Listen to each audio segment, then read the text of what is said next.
যারা চাঁদাবাজি করো, মাস্তানি করো, আমি বুঝি না তারা কি জাতের লোক। গায়ের রক্তটা কিসের? মানুষের রক্ত না পশুর রক্ত?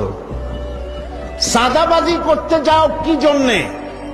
একটা মানুষ বহু টাকা বহু কষ্ট করে জমি জমা বিক্রি করে ব্যবসা করতেছে, সেখানে যাইয়া আমাদেরকে 2 লক্ষ টাকা দিতে হবে, 5 লাখ টাকা দিতে হবে। কি হয়েছে? চাঁদাবাজ এবং মাস্তান যারা চাঁদাবাজি করতে যাও, মানুষের কাছে খয়রাত চাও, ও ভিক্ষা করে খাওয়া অনেক ভালো। মসজিদের সামনে একখান থাল নিয়ে বসে থাকো, যে আল্লাহর রাস্তায় খয়রাত দাও। দোকানদারের কাছ থেকে চাঁদাবাজি করা, বিল্ডিং কেউ নতুন বানাইতে পারে না, অমনি হাজির।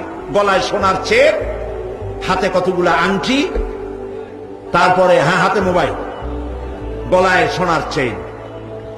শহরের মহা উল্লুক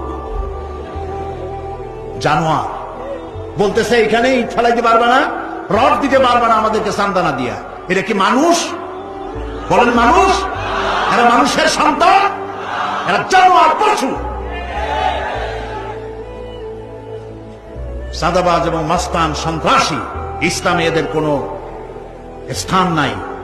এদেশে যদি কোরআনের রাজ কায়েম হয়, সন্ত্রাসীদের মাথা কামাইয়া ঘোল ঢেলে দেওয়া হবে, যাতে মাথা ঠান্ডা থাকে। এই জন্য মাথা ঠান্ডা করিয়া বসে থাকবে। আর সকলের চাকরি দেওয়া হবে, কাজ করো আর খাও, চাঁদাবাজি করো না। শ্বশুরের কাছে চাঁদাবাজি করে, বউর কাছেও চাঁদাবাজি করে। এত বড় লক্ষ্মী ছাড়া বউরে যায় বলে আমার হিরোইন খাওয়ার পয়সা দিবি। পত্রিকা আসছে না ভাই? কত বড় শয়তান, বউর কাছে চাঁদা চায়। আল্লাহ এইসব চাঁদাবাজ, মাস্তান, অপহরণকারী আর সন্ত্রাসী জানোয়ারদের হাত থেকে আল্লাহ এই দেশকে রক্ষা করুন। বলেন আমিন। চিল্লায় বলেন আমিন।